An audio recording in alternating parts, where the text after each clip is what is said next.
It's time to sit back and check out the RCWR show with Lee Sanders. Get fun, in-depth coverage and analysis from the latest in professional wrestling in AEW, WWE, NWA, Impact Wrestling, or the world of entertainment. From hit TV shows to your favorite sports like the NBA or NFL. All things music, movies, and beyond, while trying to make sense of this crazy world we live in.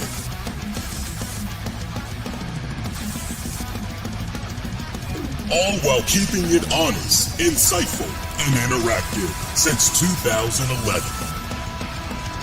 And now your hosts, live from the nation's capital of Washington, D.C., Lee Sanders.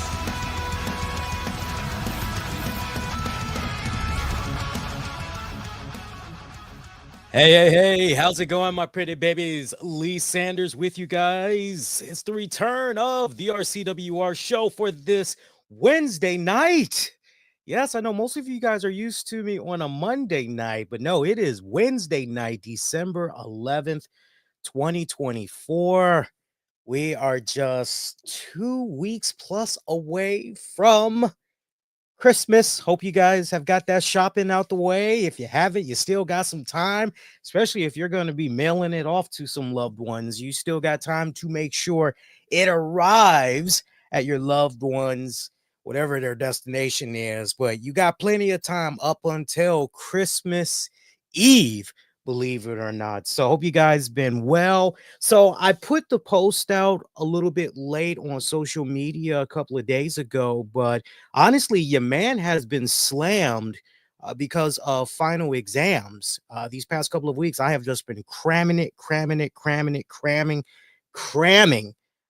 getting my study on and everything. And now I'm at a point where some of my classes are starting to drop off one by one because I'm pretty much final exam. Boom, I'm done with that class. And so I appreciate you guys' patience and everything. But we had said that we were going to do a Wednesday show for you guys. So look, for those of you that particularly enjoy when I talk about AEW and you want me to talk more AEW, tell you what, how you do this show will help me figure out whether or not I'm going to be covering that World's End event that's going to be coming up on Saturday, December 28th. So the more engagements I see, especially when I get ready to poll you guys asking if you want me to cover that event, you got to keep that post in mind, and you got to keep what we're doing right here in mind. Otherwise, I will just plan accordingly. So, but yeah, I'm happy that now things are starting to just, at least classwork wise, one by one, it's just starting to drop off. And I'll be able, honestly, after, for sure, I would say after this coming week, I will be able to enjoy myself for about a week. Actually, no, correction. I'll be able to enjoy myself for almost a month, and then I have to get ready for spring semester. Now, luckily, I'm only going to be taking 2 courses, and then from there, one more class, which I think is going to happen most likely during the summer, and then I'll have my degree. So the finish line is very, very. I was hoping I could get the classes that I needed for spring, but the way it's looking right now, I cannot get the override, sadly, because they pretty much are going, you need to do this first before you can get to this class. Like there's no beating around the bush. It's like, no. This is a hard prerequisite. Like you don't have that prerequisite met yet. So we want to, like, we love your grades. You're doing fantastic, but no. You have to meet this prerequisite first, then come talk to us. So it's like, so that's what's been going on at my end. Hope you guys been well. By the way, don't forget, I did take the social media live exclusively on X, formerly known as Twitter. And I have been doing the invasion. I've been doing some live campus radio shows. So if you haven't checked out any of the streams I've done the past couple of weeks, it's exclusively available on X. So definitely check that out. Did a live campus radio show called Get Rocked. I played the very latest in classic rock music, and then current music, current rock as well. So it was really fun doing that. It was basically tied into one of the courses that I've been taking for this semester. So that's been pretty cool. Hey, what did you guys think about tonight's AEW Dynamite? It was their Winter is Coming edition. I do have a couple of polls up. One, as a matter of fact, on X/Twitter right now, so you guys could definitely represent and check that out. Also got one up on youtube.com/the RCWR show. Click on the post section and sound off. AEW going into a little bit of overtime. And, I got to say, I could have done without the appearance of Toni Storm. For those of you that did not watch Dynamite tonight, Toni Storm made her long anticipated return, eagerly anticipated return at that. We had not seen her in a good minute. It's been a couple of months and everything. And she didn't just come back. I mean, she went back to retro Toni Storm, how we first remembered her when she first came into AEW. She got rid of the classic gimmick. She went back to the sunglasses, the backwards hat, and everything. She pretty much appeared at the end of the main event match for the AEW Women's Championship that was between Mina, Shirakawa, and the current AEW World Women's Champion, Mariah May. I got to say, I was pretty concerned when I saw that main event match come on because I look at my clock and I'm going, ooh, it's the 52-minute mark and we're in the hour two, basically. Yeah, I don't know about that. And then a few minutes later, Excalibur, Tony Schiavone and crew, they're letting us know, hey, we're going to run into overtime. We're going to stay with this match for as long as we need to, but y'all will be able to enjoy this match in its entirety for you fans at home. So I hear that. I go, well, that's good, but how much OT are we really talking about here? And you know what? I'll give AEW credit. They took it up almost until 10:15. So I will give them credit for that. They did do a little bit of an overrun there because the last thing I wanted to see was a match that was going to be seriously okay. We're pressed for time. Let's just cram a whole bunch of stuff in. And no, I would say for the length of time that we had for this main event match, which felt like it went about maybe 11, 12 minutes tops, but just the right amount of time. The girls clicked extremely well with one another. I enjoyed it. Look, those of you that's been checking out my AEW Rampage reviews, y'all know how much of a big fan I am of Mina Shirakawa. Because I stay with the Rampage reviews. Anytime she pops up on there, I'm always showing her love and everything. I'm glad that we've been able to see more of her on AEW programming. I would like to see even more of her in the coming year, but not just that. I'd like to see things take a step further, go a step further with her. And I would love to see her with some championship gold around her waist. I would definitely love to see all of that come about in AEW. So we'll see. But you know what? The girls did good, for what it was worth. I've seen better women's main event matches.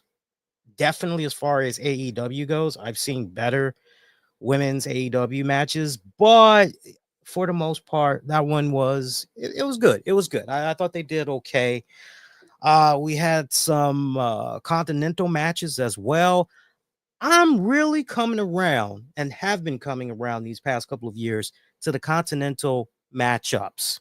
Now that we got the whole point system explained and how it all comes about, I really like how all of that has been coming about. And this year alone, we have gotten some pretty solid matchups. I'm looking down because I'm just trying to get a gauge on how you guys have been voting so far. And yeah, a little bit of a teaser that I'm doing for you guys right there. Just want to tease you guys.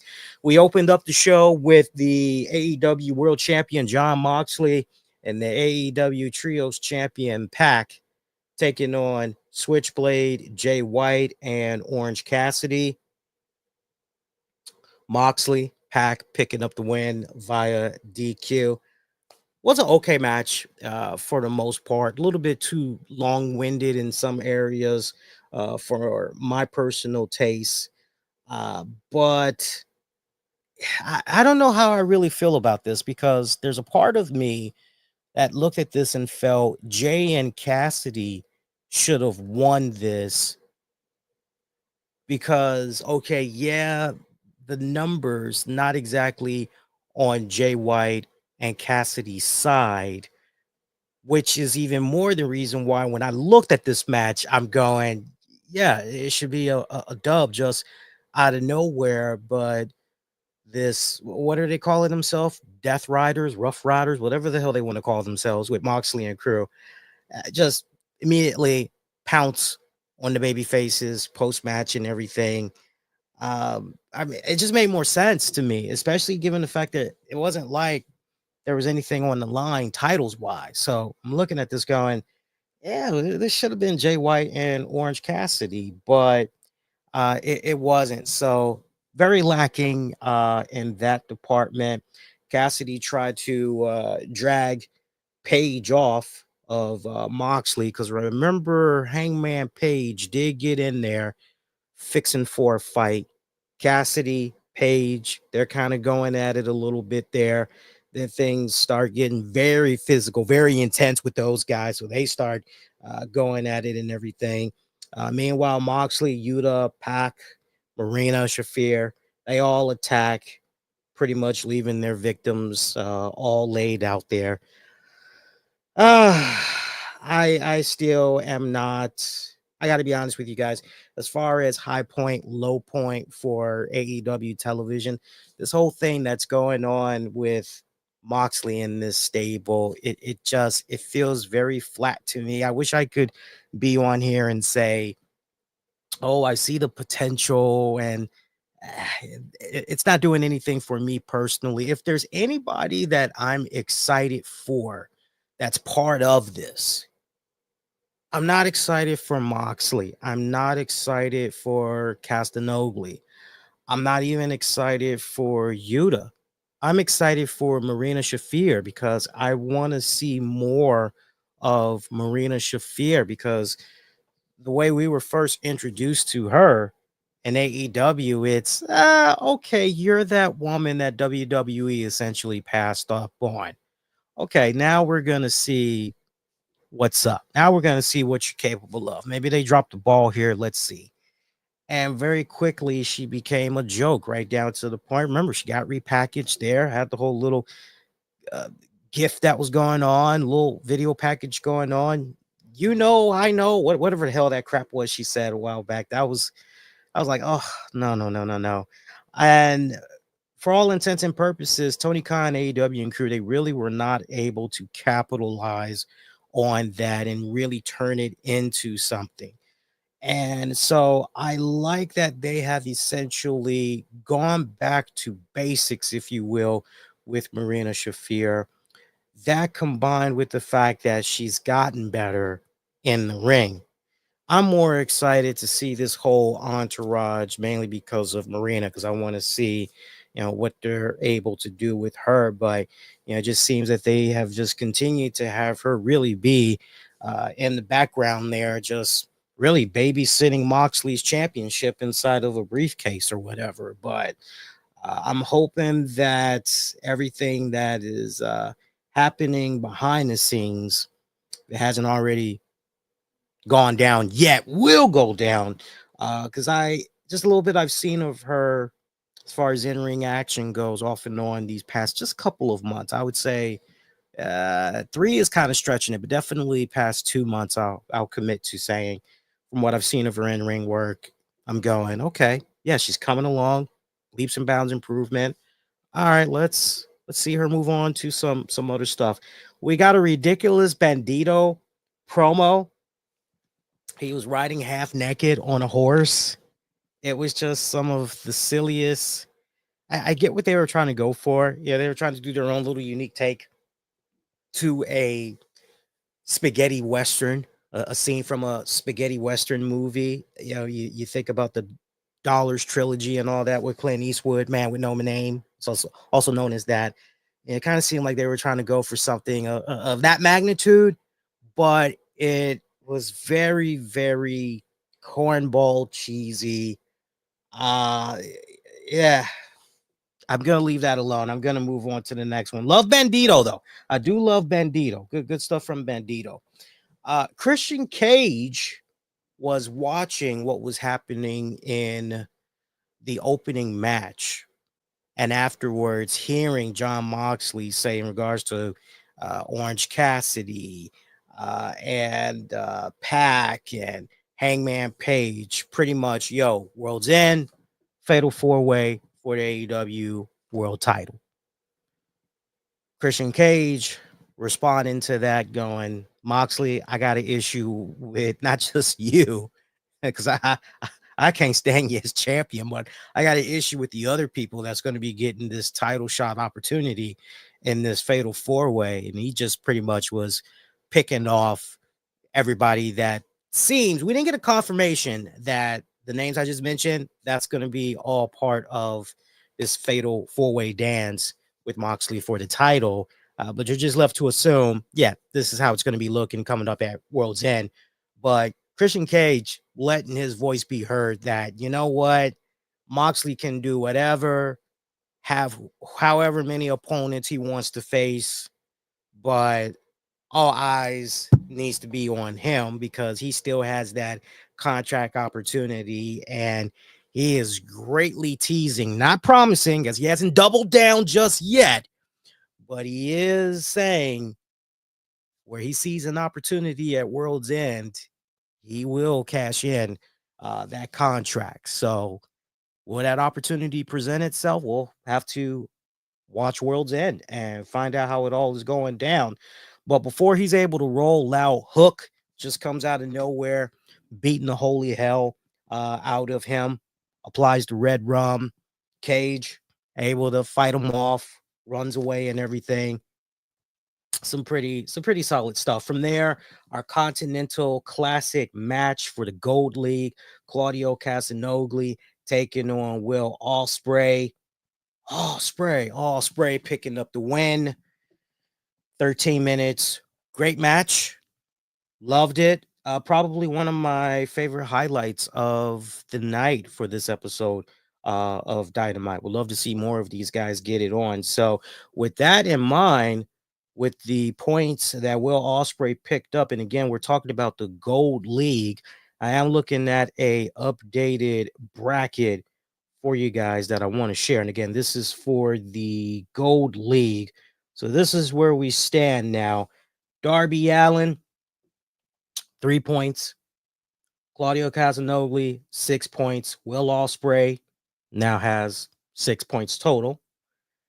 We also have Ricochet, who has 6 points. So there you go. There's a 3-way dance right there with 6 points. And then Brody King, 3 points. Commander, no points whatsoever. Paying attention to the Gold League. Commander is the one you're eyeballing going, man, no points whatsoever. What's up, my dog? So, yeah, so we got that going on. Meanwhile, some other action.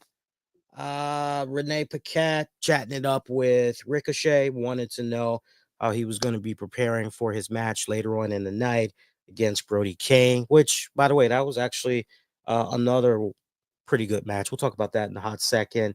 The Jericho Learning Tree segment where he had Cowboy, the Outlaw Brian Keith. I actually got a chuckle out of that one. That was actually a pretty good segment. I would definitely recommend you guys go out of your way, look that one up online. It actually was pretty entertaining. This Friday's Rampage, which is being taped right now as we speak, that's going to be a fun episode because Matt Cardona is going to be in action against Brian Keith while Chris Jericho is on commentary. So if you haven't set your DVRs yet, set it. Last week's Rampage was pretty good. I was very complimentary of Rampage, Tony Khan and crew, because I appreciated the fact that the Continental Classic was being incorporated into Rampage. That way you had that extra little bit of incentive for watching it. I mean, without a doubt, the fastest hour in wrestling. And I have been enjoying the fact that for the past consecutive weeks, that Tony Khan and crew have been able to string together for Rampage, particularly the quality of the shows has gone up. So it's a pretty fast hour, and just the fact that we've been incorporating these Continental Classic matches, it's made it that much more enjoyable. Dynamite dozen final. Adam Cole picking up a win over Kyle O'Reilly. So remember, as a result of this, what was at stake was who was going to win the right to face MJF at World's End. And I believe the Dynamite ring is going to be up for grabs. So Adam Cole picking up the win. He's the man. He's the one that's going to be advancing. Should be good.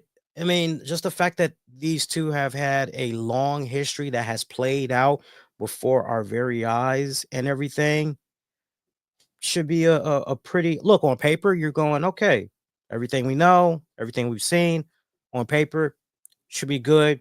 Whether or not it'll live up to those expectations, though, and it'll uh, get hit out of the park, that remains to be seen. Continental Classic Gold League, Ricochet, Brody King fighting one another, tied at 3 points apiece.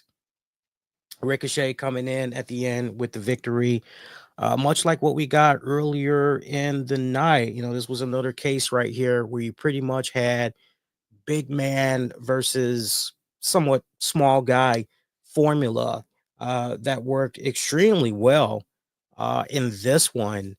And man, I love that spirited strike, that punch, whatever you want to call it. I call it that strike. It almost kind of comes off like a hidden blade, almost that Ricochet likes to do and everything. The fact that he had to do that twice on the big man Brody King, I loved it. I love the finish to that. That was actually pretty good and everything. So now looking at the gold, is this the gold league? Yeah, gold league. I already kind of spoiled it for you guys already, but with Ricochet scoring via pinfall after hitting the submission and all that, picked up 3 points. So he is still right there in that three-way dance now with Castagnoli and Ospreay. Now, for those of you that's wondering what's going on with the Blue League, though, Lee, how is the Blue League looking right now? We've got Okada sitting at 4 points. Cal Fletcher, he has essentially punched in his ticket. He's definitely going to be in the finals, it looks like, because this man's got 9 points, right? So he pretty much is just trying to figure out who's he going to be facing, right? Meanwhile, Daniel Garcia, he's got 4 points. Rounding it off, Mark Briscoe and Shelton Benjamin, they're tied for 3 points. Mortos, no points whatsoever. Can you believe that? Mortos, no points. What's up with that? That's just a travesty. No points whatsoever. So we had that go down. Anna Jay had a confrontation backstage where Renee Paquette acted as a moderator, if you will, with Mercedes Moné. Sasha Banks, Mercedes Moné, celebrating the fact that today marked the 200th day of her TBS championship reign. And let's not forget, this weekend, Monet is going to be defending her New Japan Strong Championship out in Long Beach. So, a little bit of trash talking that was going on here. Anna Jay pretty much letting her know she loves proving the naysayers wrong. She loves being underestimated. All she needs is just 3 seconds to not just shock Mercedes Moné, but the entire world when she becomes the new TBS champion. So we'll see what happens with that one. And like we said, we talked about the main event match already between Mina, Shirakawa, and Mariah May. Me personally, even though the girls went about 10, 11 minutes long, it still felt just a little bit short. I actually wish the girls would have been able to go longer, especially after hearing that there was going to be a overrun. Like if they would have taken it, I think 15, 16 minutes, that would have sufficed, especially if we would have had just enough time to see exactly what Tony Storm was going to do. That is, if she did anything at all to Mariah May, because it was really weird how after May picked up the win, Tony Storm's music just comes on, and she's just hurrying up and she's reacting to the fans, reacting to her, and we just abruptly go off the air. And it just seemed like Tony Storm was maybe getting ready to do something. I just didn't like the way that all was handled. If you would have maybe ended it with Tony Storm absorbing the reactions from the crowd, and then Mariah May is just standing there in the ring in disbelief. She can't believe that she's seeing Tony Storm, who she thought she would never, ever see again. And then Tony Storm just runs right down into the ring. The girls start wailing on each other. Somehow Mariah May is able to escape, and she's just clutching onto that championship, looking on petrified and everything. By the way, my girl Thunder Rosa, I love seeing her with her little sign, "Not my champion." I love seeing her and everything, and her reaction to seeing Tony Storm return. That was a very interesting dynamic as well. I'm just curious, what was Tony Khan and what were they trying to go for there, right? Because it's just such a weird ending, right? I wish we could have cleaned that up drastically, because if we could have laid it out the way that I'm projecting it, a couple of different things you could have done with that. You could have gone with the first scenario I mentioned of Tony Storm running down there. They're fighting back and forth and everything.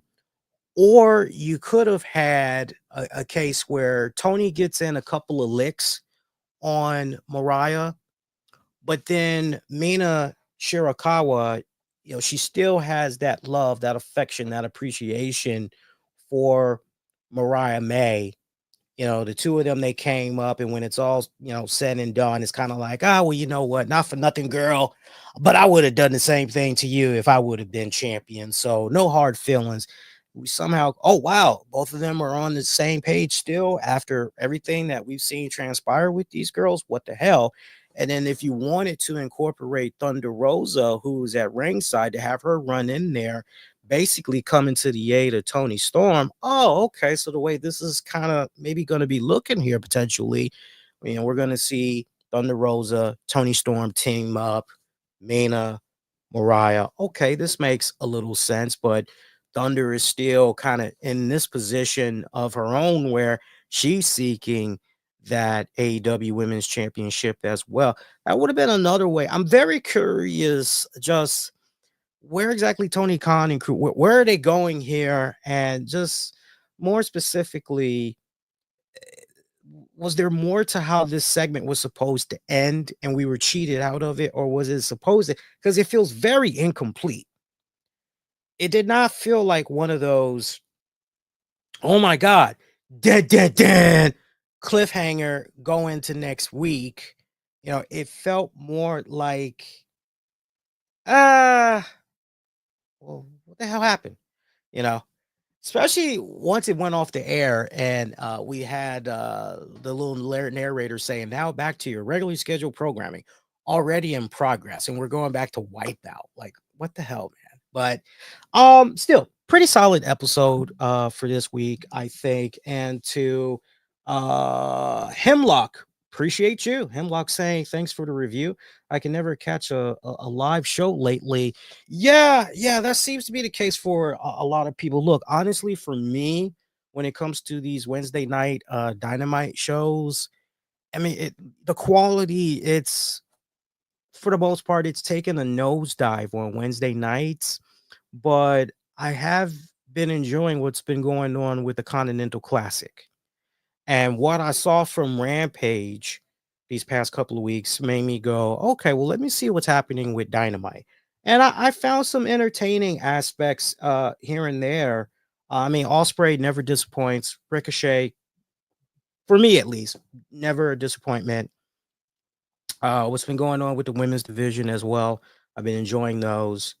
Like what's happening with MJF and all that. Although that whole thing, I'm glad they got back to MJF and Adam Cole, because that's honestly what it should have always been about all this time. There should have never ever been any type of a detour. But I know at the same time, Adam Cole, his health status up in the air and everything.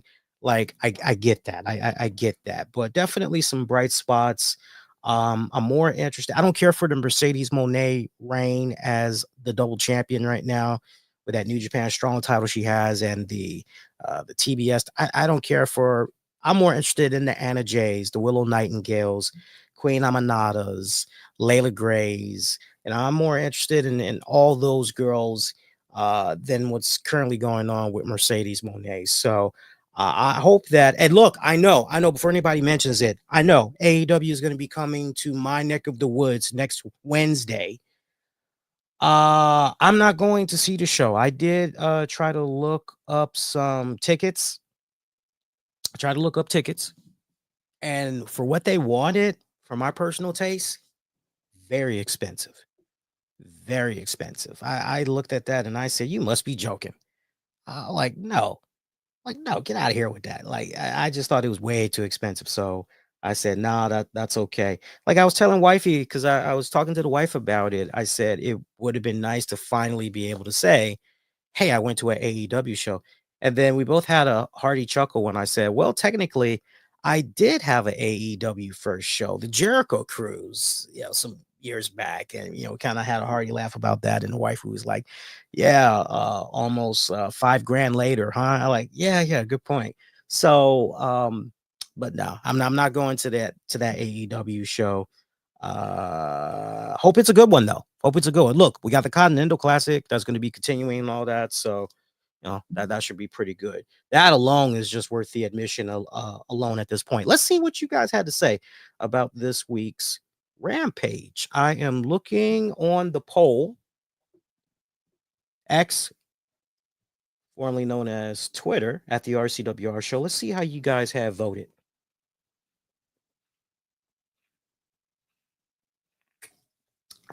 Good stuff.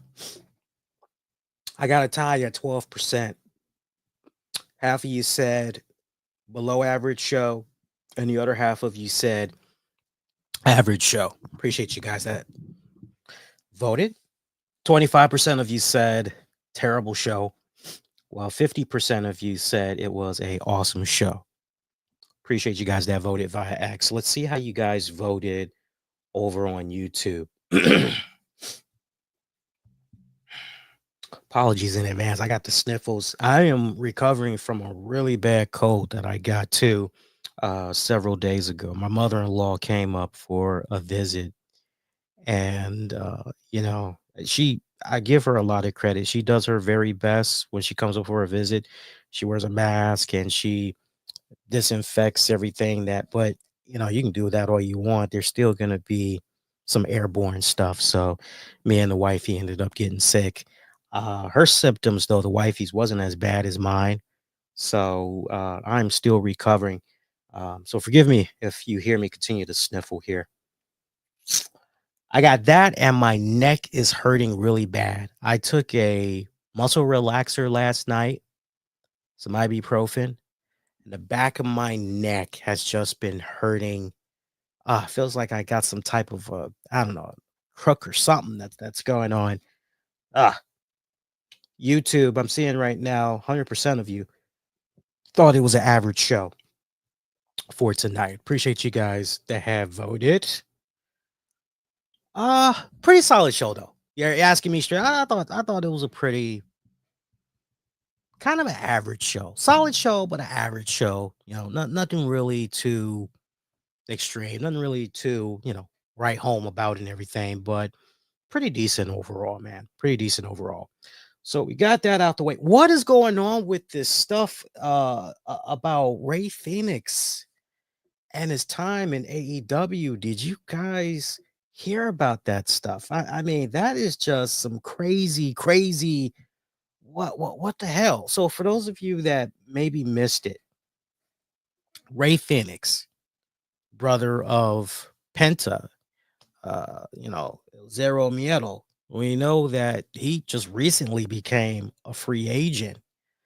And by all intents and purposes, it looks like this guy is going to be WWE bound. But, we'll wait and see how that all plays out. Without a shadow of doubt, as far as, this is a really great tag team. Put these guys in any promotion, watch them do their thing. Penta and Ray, they are, without a doubt, one of the most entertaining tag teams that's out there. Definitely one of the most entertaining tag teams that came to the scene there in AEW. And very interesting because you look at the first couple of years of them in AEW, and they became tag champions, trios champions, Phoenix even becoming an intercontinental champion. Everything was looking very, very promising. And if you've been listening to this show long enough, I've sung the praises of the Lucha Brothers right down to the point. The more that I was seeing of them in singles competition over the years, I jumped out there and said, yo, I would love to see these guys break out, not just be international, intercontinental champions, but also world heavyweight champions. Like, you could definitely do that with them. And it just seems like for more than the past year, they haven't been involved in any story arcs, no major, like, okay, let's really sink our teeth into this. They really haven't been involved in anything. And the booking has led for some of us in the community to go, what's going on? Because the few times that we have seen them, they've been on the losing ends, and we're just going, what the hell? So when Penta's contract expired, most of us were obviously looking at Rey Fenix going, okay, brother, now it's your turn. What's up? And that wasn't the case at all, as you're under the impression, okay, Tony Khan, AEW, it looks like they're preventing Phoenix from his contract expiring because they're trying to tack on the additional injury time to his contract, right? They're trying to make up for it and all that. So reports have it that Rey Fenix contract has been extended as a result. So Fenix took to social media to allege that he was mistreated by his current employer, claimed that he was ignored when he needed a doctor. Some very interesting stuff here, to quote what he said. And here's the thing. I did actually see these posts by Phoenix before he deleted them. So I want to make sure that everybody, fully understands this isn't a case where, somebody did a Photoshop job, or, this is a spoof account. No, this real deal. It's the real deal. One of his first tweets, I needed a doctor and you ignored me for months. He would follow that up. Oh, actually, that came a couple of days after the one that really turned a lot of eyeballs, which was, no one stays in a place where they received inhumane treatment. So you hear that, you go, whoa, what the hell does this guy have to say? Like, can we hear what's going on with him? Like what's going on, Now, during a recent live Q&A on Backstage Pass, WrestleVotes, who's been pretty solid in breaking out some pretty heavy news, it's like, hey, WrestleVotes was among the first here, if not the first. WrestleVotes said that WWE was surprised to see the tweets from Phoenix.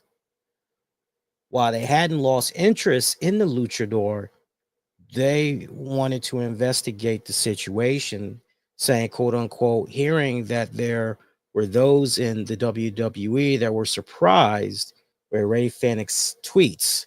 Not to say that they are not interested anymore. I'm sure that didn't change, but there was some eyebrows raised over those tweets, especially if you're going to put that out publicly.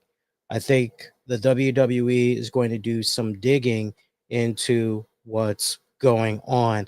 And I also want to show this brother a lot of love because me and him, it's very interesting. We've pretty much been at it at the same time for all these years as podcasters, definitely writing for different wrestling websites, interviewing different wrestling personalities and all of that. And yet somehow me and this guy, we have never uh crossed paths. It's really, really weird. I gotta tell you. Now, when I say his name, some of you guys are probably going to be like, "Wait a minute, you two have never crossed paths. We've never crossed paths. We've never we've never exchanged tweets with one another." But I know for a fact he's aware of me because we have like verbally, like within passing, we have, but we've never crossed paths. Like, let's do a show together, or hey, how you doing? Like, we've never done any type of stuff like that. But I want to show this guy some love because he had shared some interesting details on the Rey Fenix situation. Chris Featherstone, want to show him some love. Love the guy. I love the guy. Got a lot of respect for the guy. He reported that the Lucha Brothers would eventually reveal more about their time in AEW, claiming the real story behind Rey Fenix's situation was of a significant injustice. And he also dismissed rumors about Tony Khan discovering the Lucha Brothers WWE talks, calling them fake news. And the reason why I'm homing in on that from Chris Featherstone is because immediately after Featherstone put that post out, Rey Fenix not just quoted Featherstone, but also said on top of that quote, "This is the most accurate report." So he pretty much, yo, this dude know what he's talking about. I can confirm. So it's and then Fightful behind a paywall, behind a paywall. They're reporting that AEW was surprised by Rey Fenix's comments. And while they acknowledged a lack of communication between the two sides, AEW sources denied any inhumane treatment. It was confirmed Fenix had an issue with doctors not clearing him from competition. Meanwhile, another source disputed Fenix's claims, calling them untrue. AEW was reportedly upset when they learned the Lucha Brothers had spoken with WWE while still under contract with AEW. Report also revealed that the promotion had huge plans apparently for Penta and Fenix. To what extent? Who knows? You're looking at the trio situation going, well, we did kind of see somewhat of a reunion there with the brothers and Pac. Okay, maybe that was maybe something was going to pan out there or whatever.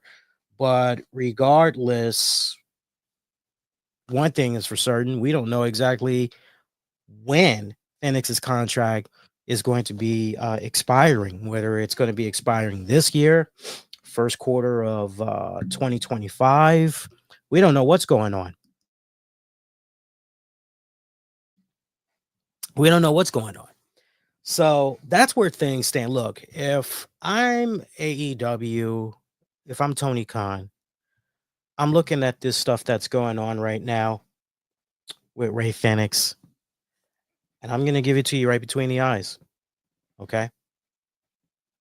The last thing you want is for somebody to be bad mouthing you, bad mouthing your company, especially when they're spewing out stuff that isn't even true. All right. Now, whether or not this is very multi-layered, because then you got to look at the reaction aspect to Ray Phoenix has put out there. All right, which we'll talk about in a hot second. But you're looking at this stuff here from a business perspective. And I know most of our older audience members, they know a thing or two about business, whether they are self-employed or they work for a major company, they're doing something on a corporate level. Like, this makes total sense to them, what I'm about to say. But if you're seeing these comments that Ray Phoenix is making, one of the first things that you're doing, you're touching base with human resources. You're definitely launching an internal investigation, because these type of claims that Ray Phoenix is making, it is, whoa, wait a minute here, wait a minute here, wait a minute here. These are some pretty serious and bold claims. We want to know exactly what you're talking about, what led you to say this publicly, because this is like the first time that we're ever hearing something like this on this magnitude. What's going on? And if it turns out what Ray is saying, hey, we weren't able to uncover anything here, like there's nothing here. Not only does Ray Phoenix publicly owe Tony Khan and AEW an apology, but he owes its fans an apology as well, right? But if you're Tony Khan, you're definitely going, okay, human resources, I need an investigation. What's going on here? If it turns out this is all stemming from some type of a miscommunication, I definitely would love to learn a lot more about that miscommunication. All right. Now, not for nothing, because I know there's going to be AEW diehards that's going to, look at this and think about the boys, Dalton Castle, the boys. Think about them, some of the issues that they were having there with AEW. Think about some of the stuff that LuFisto was saying. Think about some of the stuff that Big Swole. Think about insert. All right. Now, look, you bring one person in front of me. They're probably just jaded. They're just because things didn't go their way. Whatever. Shut up. Pay them no mind. But man, once you get a second person, a third person, and this is happening at different junctures. It's not like all of these people are with the company at the same time. Group huddle. Okay, you go say this online, and then I'm gonna say this, and you go say. It's not like that at all. It's coming in. This critique, this criticism, is coming in at various periods. You can't help but go sooner or later. Okay, there must be some type of truth to this. Now, how pure is that truth? That's what continues to be up in the air. So, of course, an investigation. Uncover whatever you're able to uncover. But like I said, turns out, hey, nothing to the extent of Ray saying inhumane treatment and all, like I said, just as he was able to go out there on social media and he said what he said, he needs to be able to turn right back around, issue a public apology. It'd be no different than I told you guys what had went down on my Thanksgiving holiday with that NBC 4 news reporter. Just go back and rewind and you'll get yourselves caught up that way. But that's step number one. Number two, I'm also looking at this from a business perspective. And again, it goes back to, man, this crap that's being said, not just about my company, but hell, at the end of the day, my name is attached to that company. So this is all about branding. Okay. You can't help but go, I don't need this person spreading false news, false propaganda, false BS, just to fit whatever narrative or, like, this is bad for business. And if this person feels how they feel, then you know what? I don't need this because this is going to be a major distraction, especially considering the fact that we just inked a new deal for AEW. We're potentially going to be shopping around a new series to another network. We just got this great working relationship with Fox Mexico.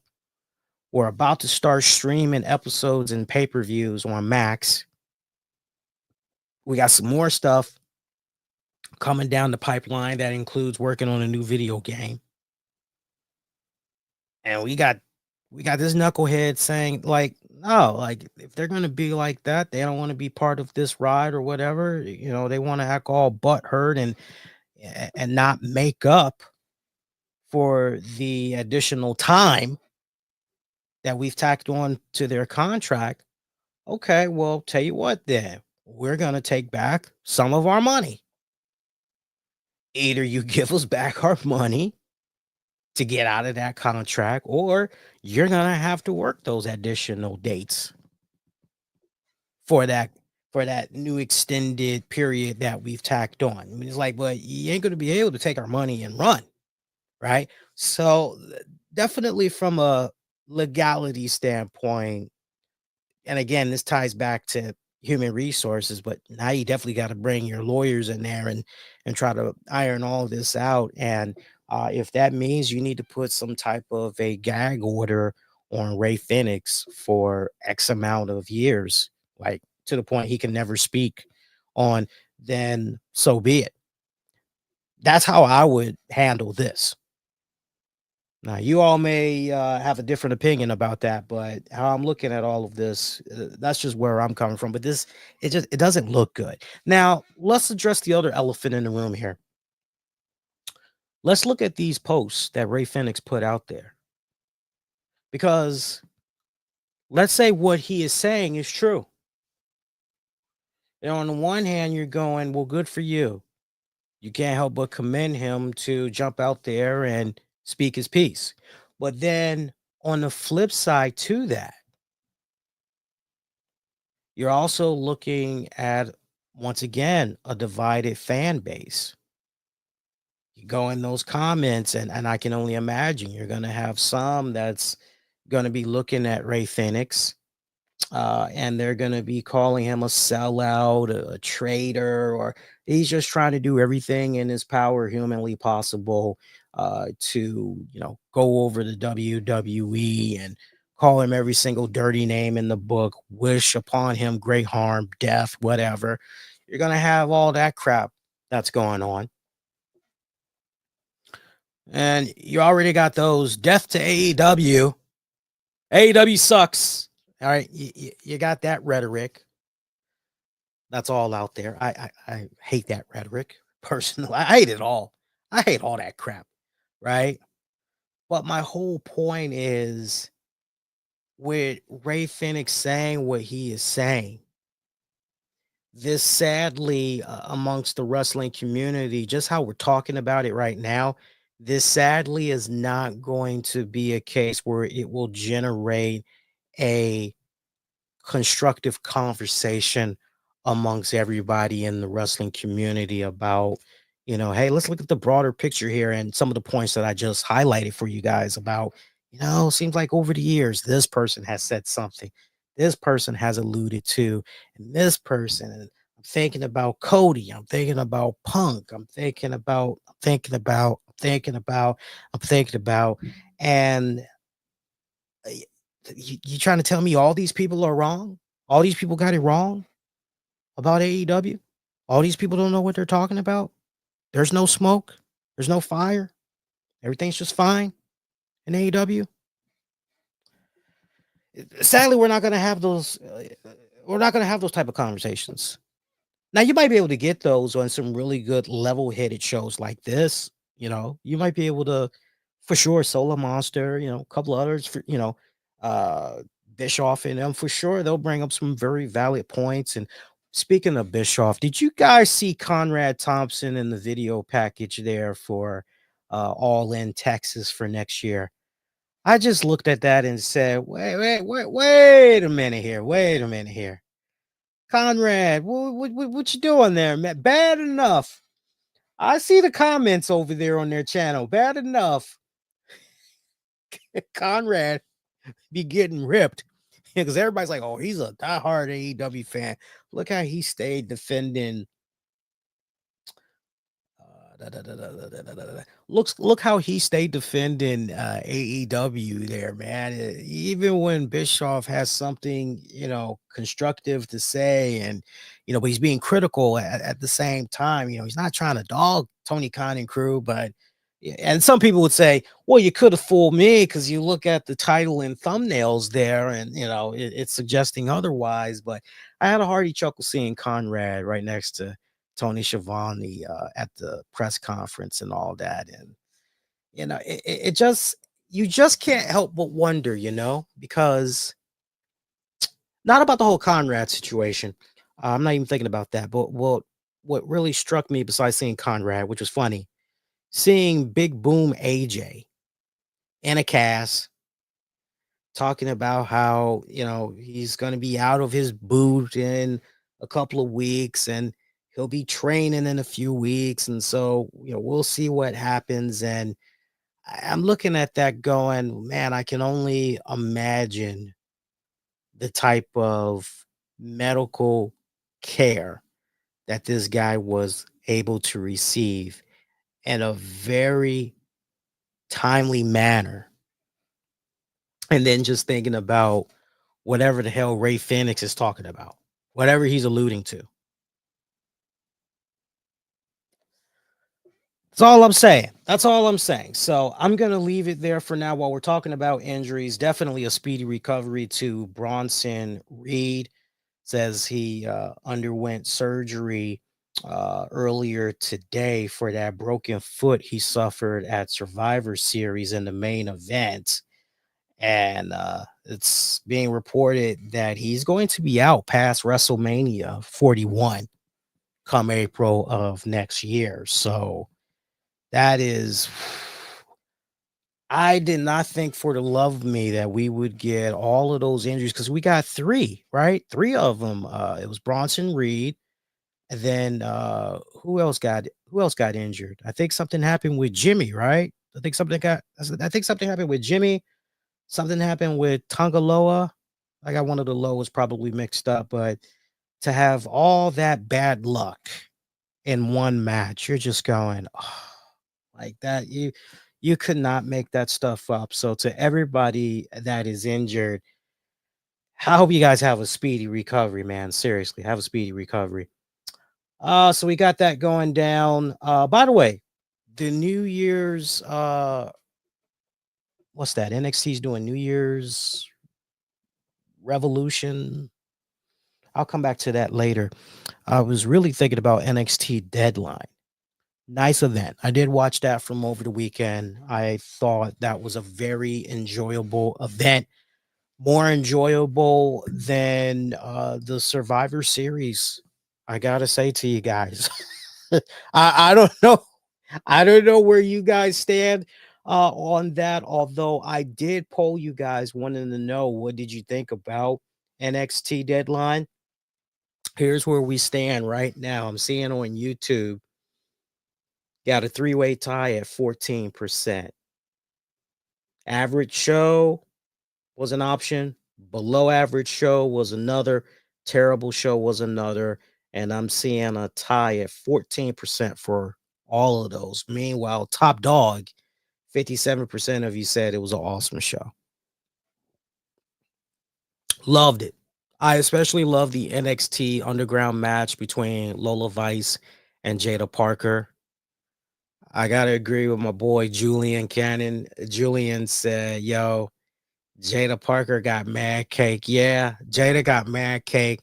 Lola got mad cake. I love the thickness that was going on in that match. Your boy was over here just going, yo, these women are pretty and they can fucking kick ass. Hey, I'm blown away, man. I'm blown away. Nah, seriously though. Both of those women, whenever they come up on the main roster, I see a lot of promise. I see a lot of promise. I'm looking at some two bona fide future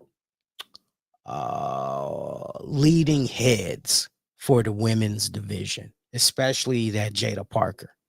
Man, that just the whole look about her, the way she carries herself. You can definitely go far with that. Definitely go far with that. Isn't it interesting? Because when you really stop and think about it, you could almost make an argument. Faith the Lioness, you could almost make an argument, yo, that's Jada Parker. Like, for real, that's Jada Parker. Here's the thing, though. Faith the Lioness, Nikita Lyons, that's who I'm talking about. That girl stay getting injured. I mean, yeah, she looked good, very unorthodox, unique style in the ring, but that girl keep getting messed up. She is injury prone, and after a while, you just go, okay, when do we cut our ties and maybe kind of go in a different direction? I see a lot of problems when I look at that current NXT crop of talents that's there and everything. You want to pick on my brain and ask me, like, okay, who do you see that if they stay with the WWE, without a doubt, like unless creative fails them, without a doubt, who do you see being future faces for the company? Jada Parker, no doubt. Trick Williams is another. I am actually on the fence about Obafemi. I never thought I would say that. It's very weird because I look at Oba and I get it. I get it. The size, all that, I get it. But I've watched him wrestle a few times now, and I can't help but go, there ain't really nothing there. We're really making up for things with how he's booked. It's really about the opponents that he's facing because they're doing double duty in my personal book. I don't really see. I'm on the fence. I need to see a lot more before I can go, that's a future face for the company. Now, I'll tell you somebody that I am looking at, and I don't need nobody going, oh man, Lee being racist, he ain't showing love to his own kind, and all. I don't need nobody saying that crap because there is one individual that I'm looking at, part of the NXT roster that I go, you know what? I can see a lot happening with this kid right here, Javon Evans. I see great upside in Javon Evans. I like him. He's got a unique look. I love the whole underdog kind of vibe that he's given there. I love that. And it's been amazing the few times that I've been checking out NXT and I'm seeing him pop up on my screen. It's been nice seeing him grow before my very eyes. A lot of promise, in that young man. I see a lot of goodness in him. Of course, I'm also eyeballing. If you want to talk women for a hot minute, Stephanie Vaquer, forget about it. Yeah, I definitely. Yeah. Julia, hell yeah, with Julia. To the point, I would just, whether you do it at NXT or eventually she does it on the main roster, you got to give me Julia versus Oscar. I think a program with those two for about 7 months would be killer good. Lash Legend, I'm eyeballing.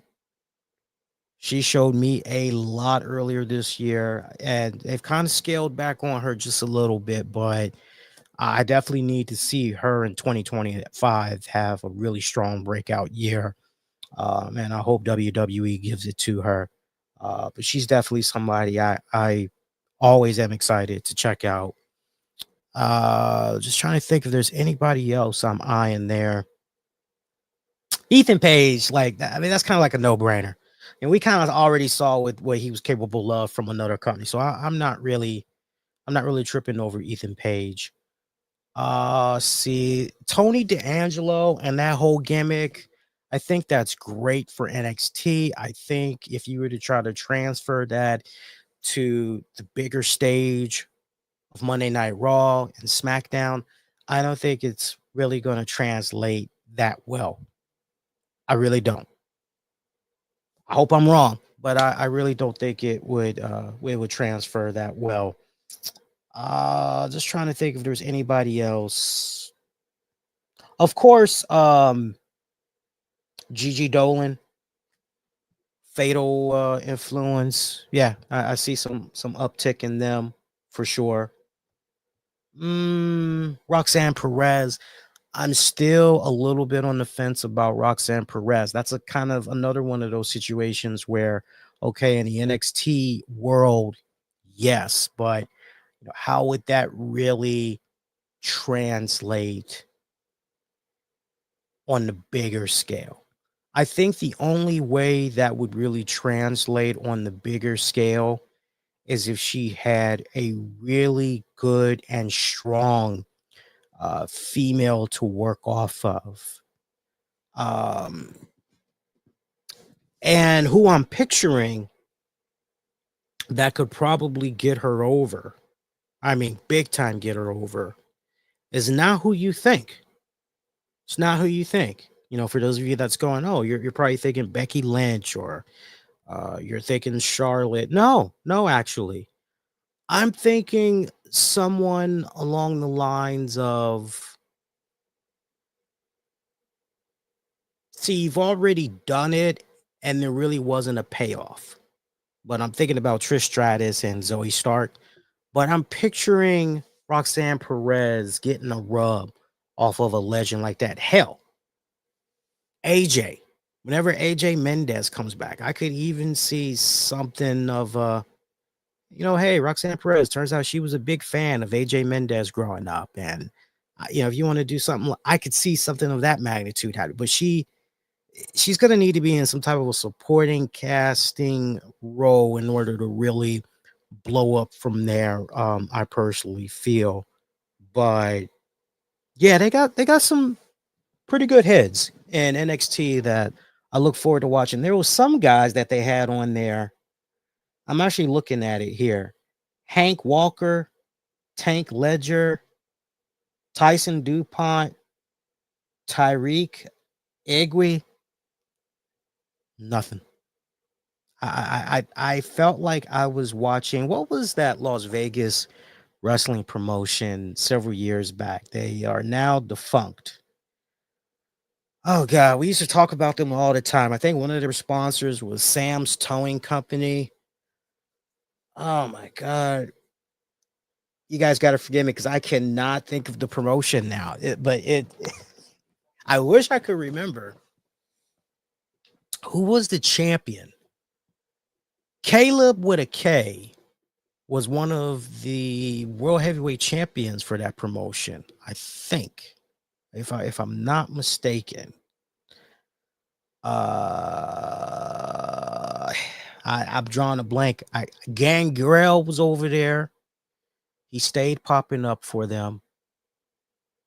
I wish I could remember the name, but to my point, I kind of felt as though when I was watching that tag match, I kind of felt as though this isn't NXT. This isn't WWE. Like, this isn't even OVW. This is like some, I don't know, Home Shop Network wrestling match I'm watching here. Like something happening at a Boys and Girls Club and somehow it got televised. I'm not really sure about any of those guys. That's probably a little too harsh. I know. But that's where I stand on that one. By the way, I don't know exactly what's going on with Ethan Page. He's no longer ego. He is just floating around there. I don't know who it's going to be that's going to just come up to him and light that fire under his ass again. But I'm finding his arc very interesting because he's come up short multiple times now in his quest to recapture the NXT World Heavyweight Championship. And now that he had an opportunity for the North American Championship against Tony D'Angelo and came up short. Now, we are really seeing this guy at his lowest, and it's one of those situations now where you're looking at Ethan Page going, so what is exactly next for this guy? Like, how do you get yourself back into a position of absolute power? Where I don't know if it's a situation where maybe he crossed paths with William Regal, and maybe William Regal as an on-screen character kind of reignites, because I know we're gonna be doing or is what is potentially happening here. Are we seeing Ethan Page's final days in NXT? Because remember, we got that draft that's going to be coming up. And I think for those of you that's been wondering, especially if you're fans of Joe Tessitore, I would imagine that the commentators, they're somehow, gonna get in there, and maybe for storyline purposes, maybe we see some of the color commentators, broadcast teams, somehow they get switched as part of the whole. Hey, potentially this guy is going to Raw, this guy's going to SmackDown. So while you got that in the back of you all's head, maybe Ethan Page is going to be one of those guys that's going to get drafted to Raw or SmackDown. We'll have to wait and see how it all pans out. Good stuff from NXT this week, though. Raw was pretty solid as well. I love seeing New Day get their asses booed out of the building. They could barely get a word in there. I love seeing them, Xavier and Kofi. Hey, it's not like we tried to take a sledgehammer to the back of the head of Big E, and I mean, the crowd just let them have it. That was Dominic Mysterio type heat that those guys were getting. Whatever their respected segment was, they were not able to get through it. And I loved it on so many levels. Good stuff. That is continuing to be handled very well by all parties involved, especially Kofi and Xavier.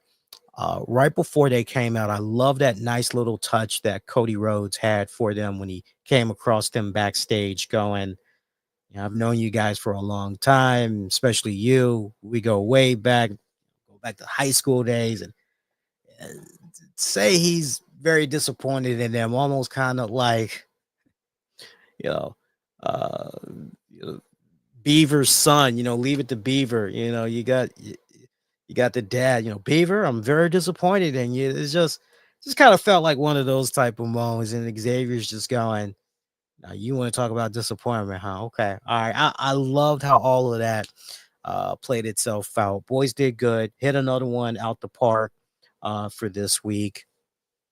We finally heard from Drew McIntyre explaining his actions. And I love the fact that he pretty much said, look at all of these guys that went crawling back to Roman Reigns with their tails tucked between their legs, except for CM Punk. At least you could say CM Punk was thinking about himself and how he could benefit from it, and basically was able to strike a deal. Good for him. But as far as Drew McIntyre was concerned, everybody else, they were weak asses. And he decided while he was licking his wounds and thinking about what all happened in the past, he was starting to focus more on the present and pretty much where things needed to be in the future. I appreciated the fact that we also saw Drew McIntyre not just admit to, okay, look, this is what went down. This is why I attacked Sami Zayn and the whole justification. But I also appreciated the fact that he also let it be known point blank, yeah, I'm the one that attacked Jey Uso. I love these story arcs where we're not trying to insult the viewer's intelligence and we pretty much just go right into it and all that. That's good stuff right there. I was trying to think about some of the other stuff Oh, you know what? Final Testament taking on Wyatt Six. Final Testament and the Miz taking on the Wyatt Six. Fun tag matchup. Enjoyed the hell out of that. What else was good? Just scrolling through. Oh, the back and forth there between Sami Zayn, not Sami Zayn, but CM Punk and Seth Rollins promo on CM Punk. Some good multi-layered stuff right there to really help move that angle along. I thought that was pretty good. Lyra Valkyria picking up the win versus Zelina Vega and Ivy Now in that triple threat. Went down exactly how I thought it was going to go down. Now let's address an elephant in the room here, because I see a report that's going on about Zelina Vega.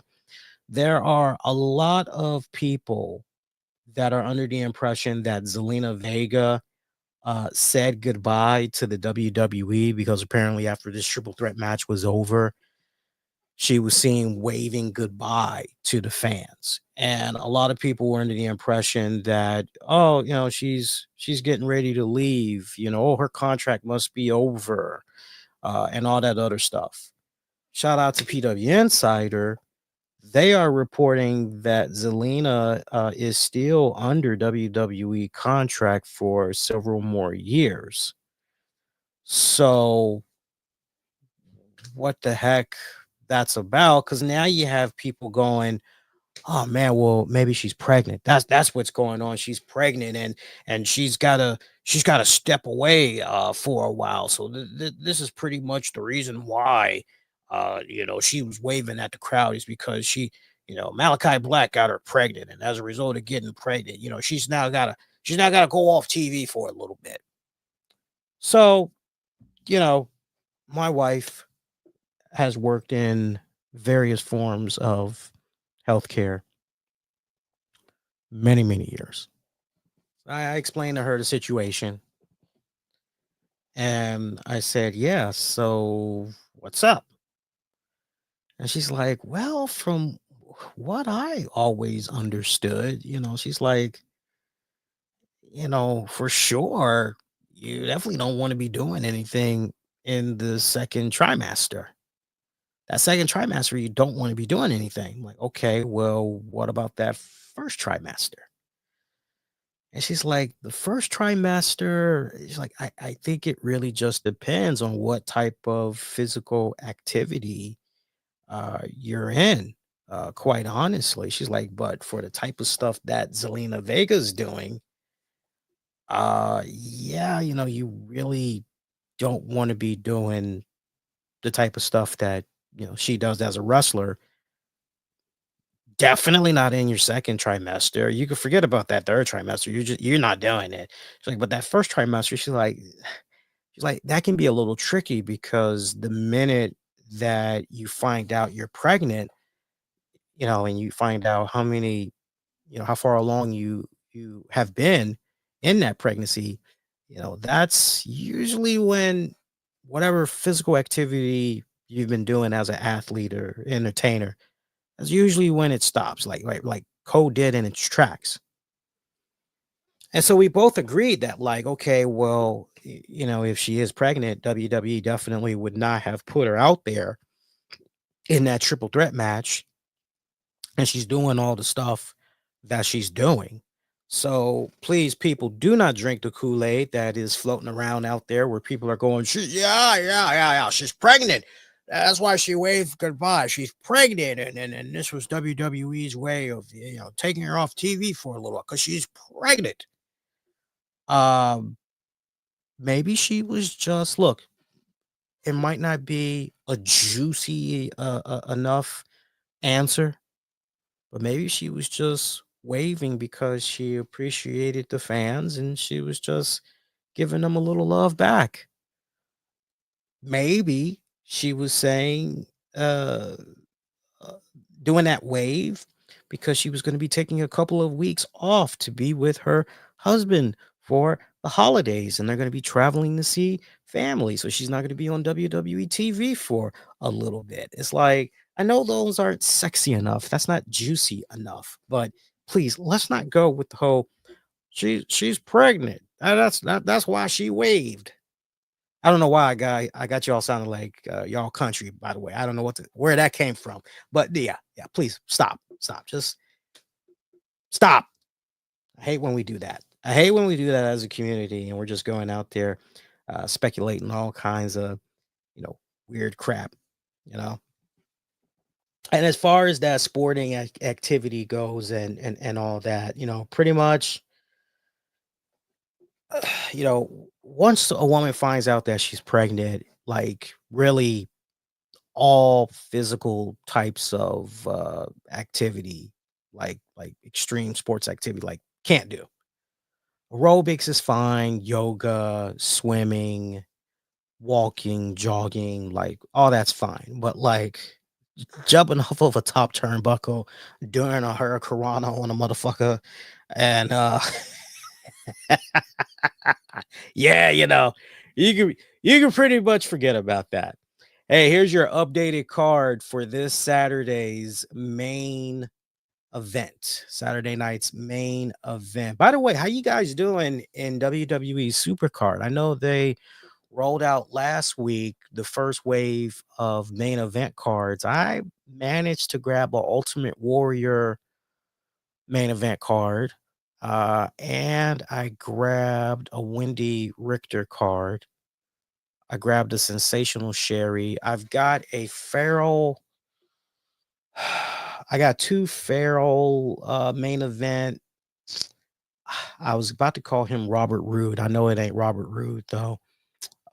What's his name? Man, I'm blanking on his name. I am blanking on his name. That is a damn shame. That you know what? Let me turn the game on real quick. Cause I got it on the tablet right here. I cannot believe I'm blanking on my man's name. That is like so damn sad. I'm still blanking on his name. Let me see. Ravishing Rick Rude. How could I blank out on my man's name? I'll chalk it up to age. It's all good. But yeah, I grabbed some pretty good cards. I haven't grabbed the new wave of main event cards that's available right now. That includes Liv Morgan, Cody Rhodes, Roman Reigns, Bianca Belair. I know there's a couple other names that's in there. I haven't grabbed any of those yet. The Save Santa game mode is back. Last year's was fun. I did not get Santa Claus, if I remember. Yeah, I did not get Santa Claus last year. So I'm looking forward to seeing how I do this year. I'm hoping I do extremely well. We'll see. But that game mode, even though you got 29 days, like even if you were to just go the free to play route and you were to just grind, I still think it's not possible to acquire everything that you're going to be able to acquire and get all the rewards at each milestone. I don't think you're going to be able to do it at a free to play level. I think it's going to involve coughing up a little bit of money here and there. So let me know how y'all's progress is going to be doing or going to be going this go round, because I'm very, very curious. But anyway, so this is the card for Saturday night's main event. Drew McIntyre versus Sami Zayn.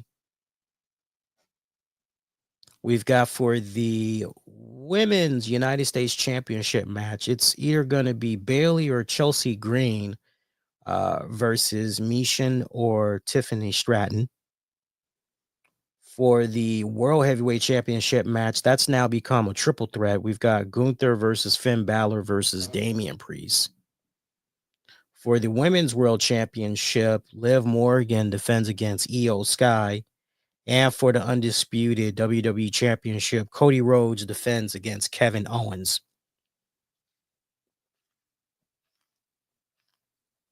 Oh, that's good. Love that. So look here. I'm going to go with Sami Zayn picking up a win over Drew McIntyre, because Drew has just pretty much been owning Sammy's ass these past couple of weeks. So Sammy's got to pick up a little momentum here. Drew will be just fine, but they definitely are going to continue past Saturday's main event for sure, for sure. For the Women's United States Championship match, I am liking the idea of I am really liking the idea of Chelsea Green. I say it's time. Give it to her already. I love that woman to death. Everything that has been asked of her to do in WWE, she's done that and then some. She has made the very best out of whatever situation. I mean, best case scenario of taking chicken shit and turning it into delicious chicken salad. Chelsea Green has done that and then some. I think for all of that work, she should get the nod. I'm hoping that she gets the nod there. If not Chelsea Green, hmm, if not Chelsea Green, maybe Tiffany Stratton is the one that advances. Maybe it's Tiffany Stratton that goes on to be the champion. Well, but I'm really pulling there for Chelsea Green. World Heavyweight Championship, Gunther, Finn Balor, Damian Priest. I'm going to go with Gunther. Liv Morgan versus Io Sky. Liv still the champion.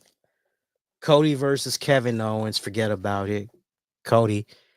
What's up with these reports? Apparently, the classic Eagled Wing title allegedly is going to be making its return. Apparently, there was a new video floating around there, where Triple H said to Cody, hey, I got something special planned for you for Saturday night's main event.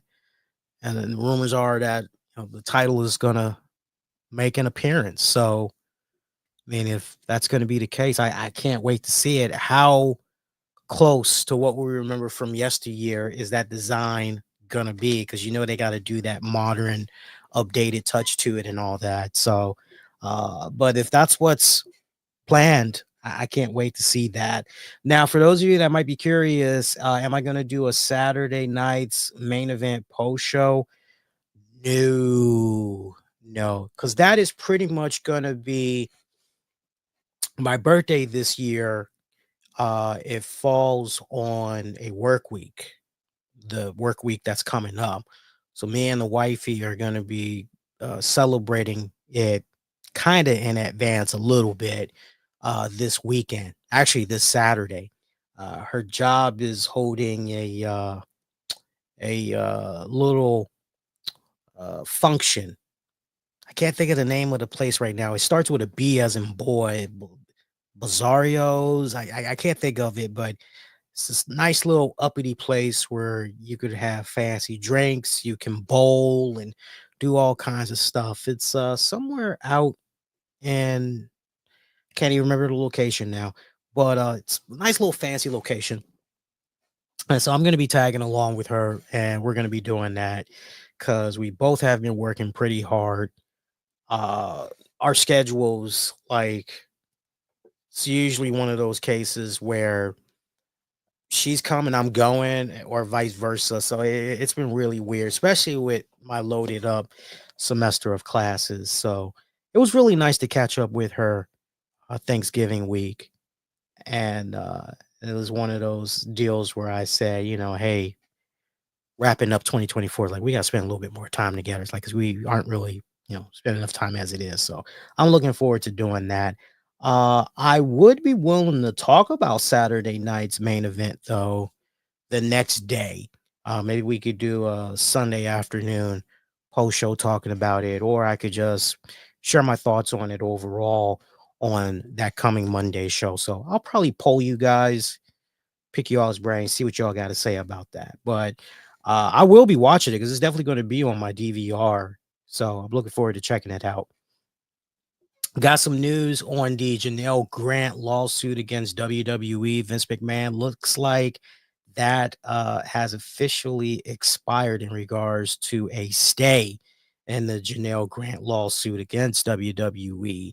Vince McMahon and John Laurinaitis. What this basically means in layman's terms is that the case is now active and it can now move forward. That's all it basically means. There's been no ruling or motion for the Connecticut District Court requesting an extension for the stay from the U.S. Attorney for the Southern District of New York, who's been investigating McMahon. So that's pretty much where things stand with that. But just thought that was kind of interesting to point out to you guys. And other than that, I think that is relatively it. Very quiet. Otherwise, wrestling news wise, I know entertainment news wise, for those of you that happen to have Max or you've been thinking about getting a free trial, if it's offered to you, I definitely would recommend you take advantage, especially if you are a Christopher Reeve fan, because now available on Max is Superman, the Christopher Reeve story. If you guys remember a couple of months ago, that was something that I talked very passionately about, as I was very much sold on the trailer, looked really good and everything. And I know that it had a limited theatrical run back in October, and then it was supposed to become more widespread of a theatrical release in November, but still very limited where it was showing. And now you guys can pretty much check it out on Max. So do that. I'm curious to see how Kraven the Hunter goes. I am waiting for those early reviews to come in. I know earlier this week I was trying to see how the ratings were going for it on Rotten Tomatoes, but nothing had came about last I had saw, and it was kind of one of those right. As it stands right now,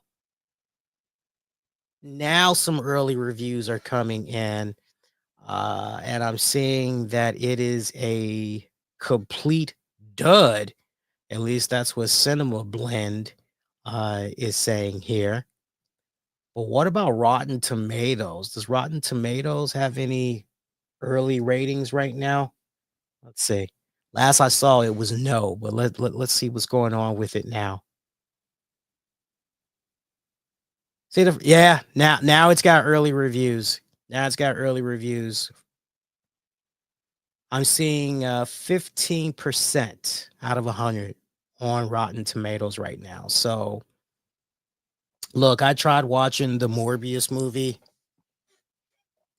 I could not get past the first 30 minutes. I said, yeah, I'm good. I'm good.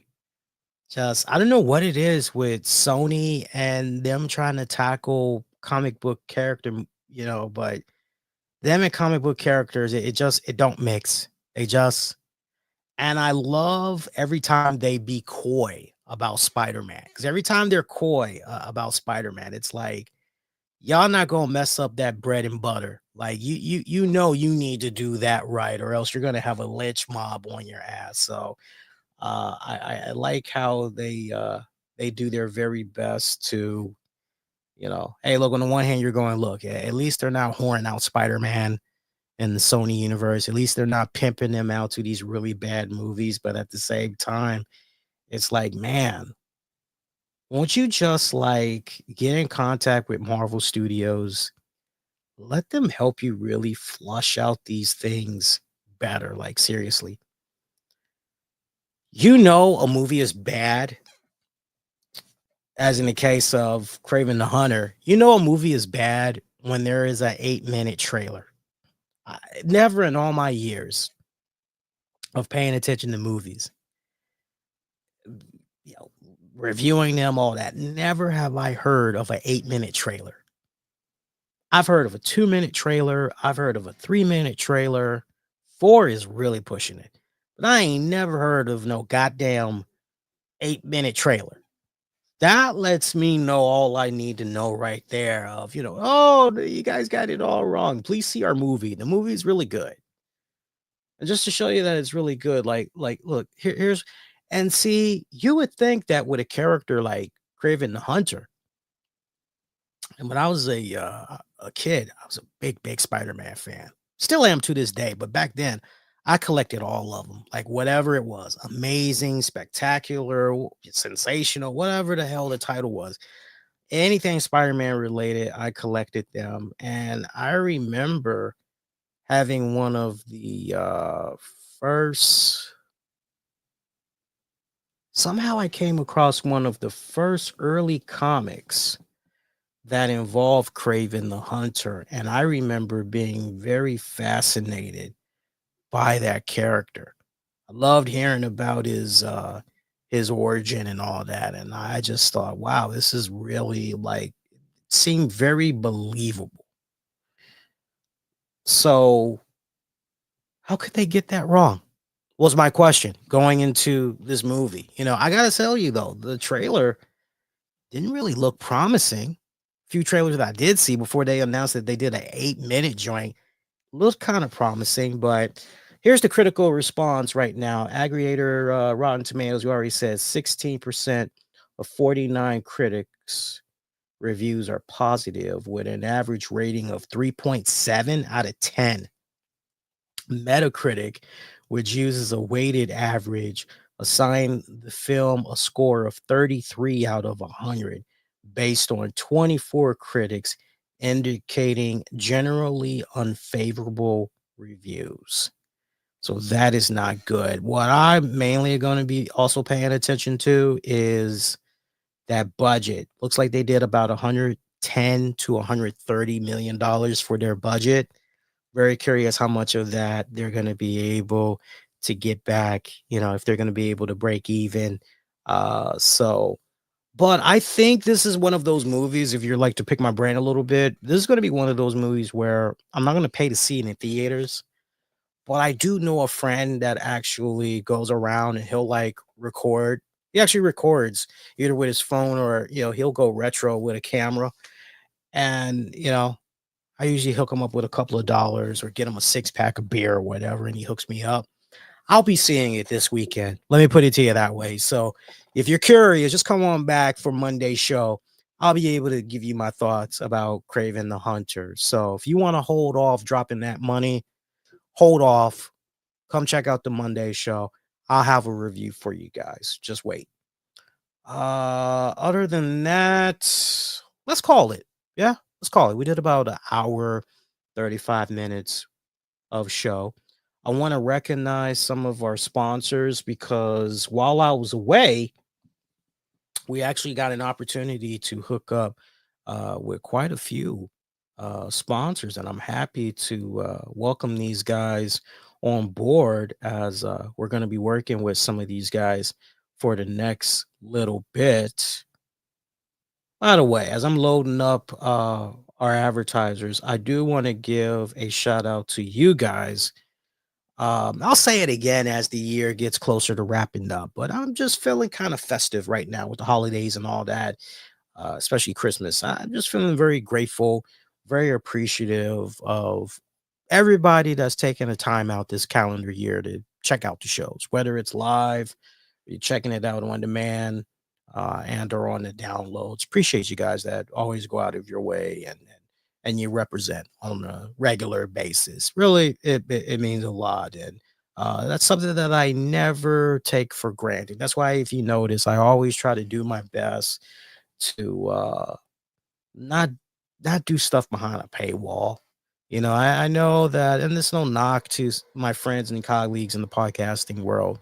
It's like, look, they got their way of trying to make money and all that, but I don't believe in having a whole bunch of stuff behind a paywall. My whole thing is, look, just put the content out there, let folks check it out.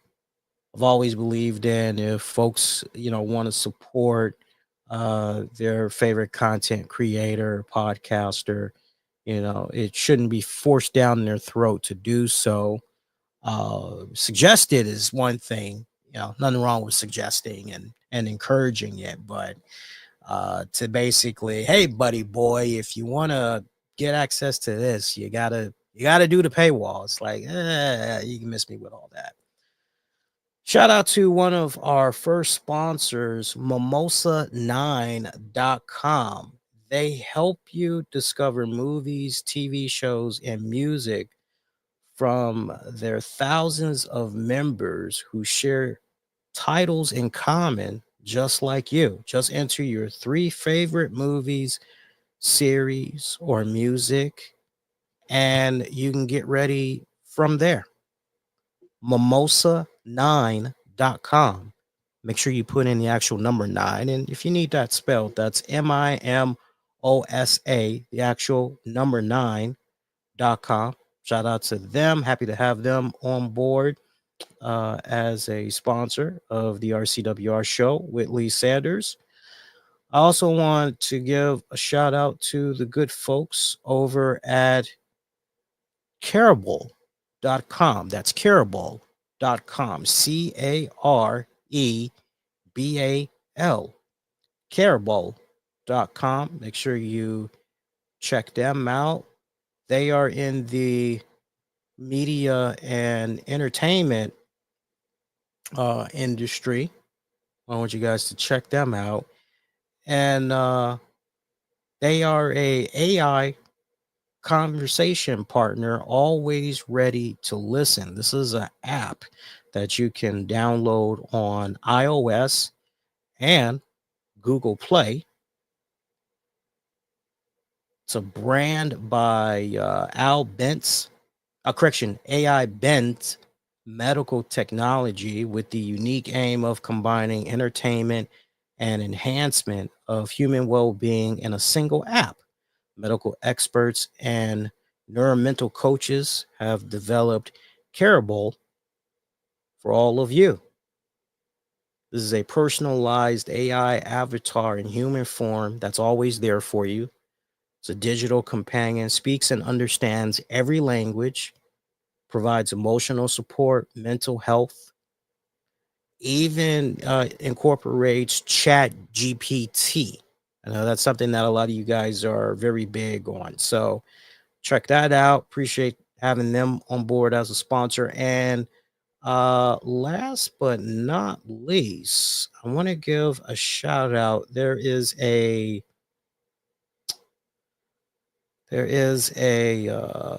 author that wrote a book that's out on Amazon right now. I was kind of talking to him indirectly earlier today. He's got a book out that's called Breaking Boundaries, Unlocking Leadership.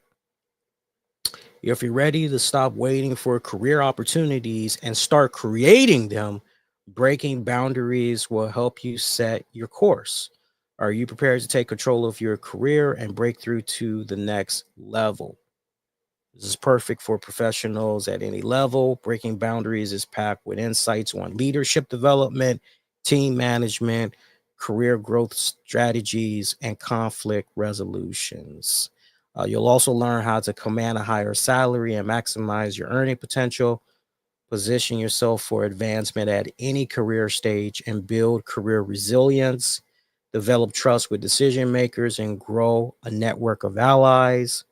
Align your efforts with your organization's vision for lasting impact, create substantial career growth by delivering high pack results, and more. Again, this is available on Amazon for Kindle or paperback. So some pretty good stuff. I try, if you notice, when I do try to promote stuff here on the show, I'm keeping in mind at the different stages where most of you guys are in your respected lives, especially career wise.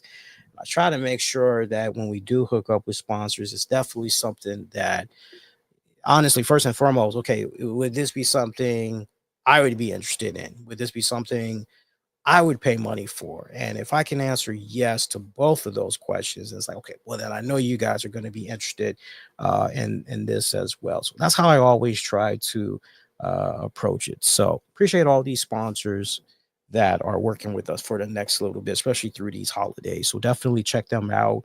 If you can't check them out, at least check out the links, share them with a friend, family member, or coworker, colleague. That definitely does no harm. Costs you nothing too. So mark it down. Next edition of the RCWR show is going to be coming at you. I'm looking on this calendar here. Looks like December the 16th, which is a Monday. We'll be live after Raw goes off the air. So I'm looking forward to that. Meanwhile, Be Kind, Rewind. Oh, wait, back up.